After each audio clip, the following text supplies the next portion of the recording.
دنیا کا ہر عقل مند اور سمجھدار انسان کامیاب ہونا چاہتا ہے۔ دنیا کا ہر عقل مند اور سمجھدار انسان یہ جاننا چاہتا ہے کہ میرا دنیا میں آنے کا کیا مقصد ہے، اور جب وہ اس مقصد کو پہچان لیتا ہے تو وہ اس میں پورے طریقے سے کامیاب ہونا چاہتا ہے۔ اور انسان کامیاب ہونے کے لیے طرح طرح کی کتابیں پڑھتا ہے، موٹیویشنل اسپیکر کو سنتا ہے، موٹیویشنل پروگرام کو اٹینڈ کرتا ہے۔ اسی طریقے سے ہمیں زندگی میں کیسے کامیاب ہونا چاہیے، پیغمبر محمد صلی اللہ علیہ وسلم نے بھی ہمیں 5 نصیحتیں کی ہیں، اور وہ 5 نصیحتیں صرف مسلمانوں کے لیے نہیں ہیں، سبھی انسانوں کے لیے ہے۔ ویسے تو پیغمبر محمد کی بہت ساری نصیحتیں ہیں، ہر نصیحت بہت ہی زیادہ قیمتی ہے، لیکن آج ہم بات کریں گے صرف ان 5 نصیحتوں کے بارے میں۔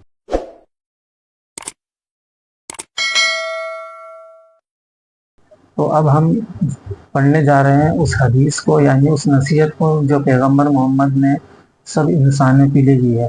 میں انسان اس لیے بول رہا ہوں تاکہ سب دھرموں کے لوگ اس میں آ جائیں، صرف مسلمان نہیں، انسان۔ اور یہ حدیث آپ کو اور بھی کتابوں میں مل جائیں گی جو حدیث کی کتابیں ہیں، لیکن مشکات شریف بھی ایک حدیث کی کتاب ہے، میں نے اس میں پڑھا ہے، اور حدیث نمبر ہے 5174۔ تو آئیے ہم اب اس حدیث کو پڑھتے ہیں۔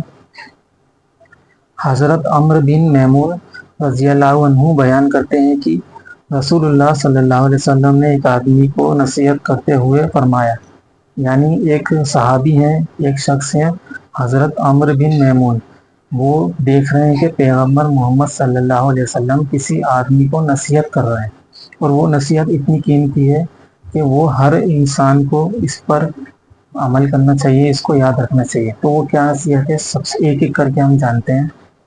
سب سے پہلی نصیحت نبی صلی اللہ علیہ وسلم نے اس آدمی کو کی، وہ تھی اپنی جوانی کو غنیمت جانو اپنے بڑھاپے سے پہلے۔ تو پہلی نصیحت تھی جوانی کو غنیمت جانو بڑھاپے سے پہلے۔ زندگی میں بہت سے کام ایسے ہوتے ہیں جو انسان صرف جوانی میں ہی کر سکتا ہے، بڑھاپے میں ان کاموں کو نہیں کر سکتا، یہ آپ اچھے طریقے سے جانتے ہیں، اس میں ڈیٹیل میں جانے کی ضرورت نہیں ہے۔ دوسری نصیحت جو اس آدمی کو نبی صلی اللہ علیہ وسلم نے فرمائی، وہ تھی اپنی صحت کو، اپنی تندرستی کو غنیمت جانو بیماری سے پہلے۔ دوسری نصیحت ہے صحت، اس کو غنیمت جاننا ہے بیماری سے پہلے۔ اگر آپ کے پاس صحت ہے، اگر آپ کے پاس تندرستی ہے، تبھی آپ زیادہ محنت والا کام کر سکتے ہیں، تبھی آپ زیادہ مشقت والا کام کر سکتے ہیں۔ بہت کم کام ایسے ہوتے ہیں جو انسان بیٹھے بیٹھے کر سکتا ہے یا بیڈ میں کر سکتا ہے، لیکن زیادہ تر کام بھاگ دوڑ والے ہی ہوتے ہیں۔ تو اگر آپ دین کی خدمت بھی کرنا چاہتے ہیں تو آپ تبھی کر سکتے ہیں جب آپ کی صحت ہوگی، جب آپ کے پاس صحت ہوگی۔ تو نبی صلی اللہ علیہ وسلم کی دوسری نصیحت ہے کہ اپنی تندرستی کو، اس کی اہمیت کو جانو بیماری آنے سے پہلے۔ بیماری میں بھی بہت بڑی بیماری جو آتی ہے اس سے کہا ہے، چھوٹی موٹی بیماری انسان کو آتی رہتی ہے، کھانسی، نزلہ، بخار، یہ نہیں کہا، جو بہت بڑی بیماری آ جاتی ہے جس میں انسان لمبے وقت تک اس کا علاج کرتا ہے، تو اس بیماری سے اللہ کے نبی صلی اللہ علیہ وسلم نے فرمایا اس بیماری کے آنے سے پہلے اپنی اس تندرستی کی اہمیت کو سمجھو۔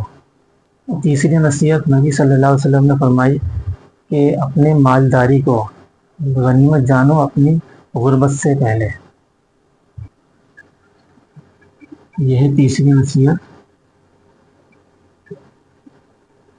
مالداری کو غنیمت جاننا ہے غریبی سے پہلے۔ یہ بات میں کلیئر کر دوں کہ اسلام کے اندر مالدار اس کو کہا گیا ہے۔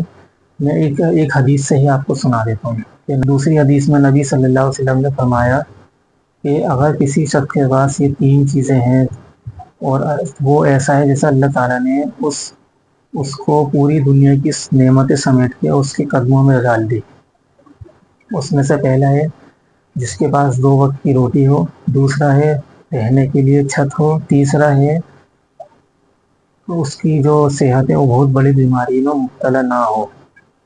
یہ اس حدیث کے یہ جو تیسری نصیحت ہے اس کے اندر یہ سب آ جاتی ہے۔ پہلا ہے کھانا، دوسرا ہے رہنے کے لیے چھت، تیسرا ہے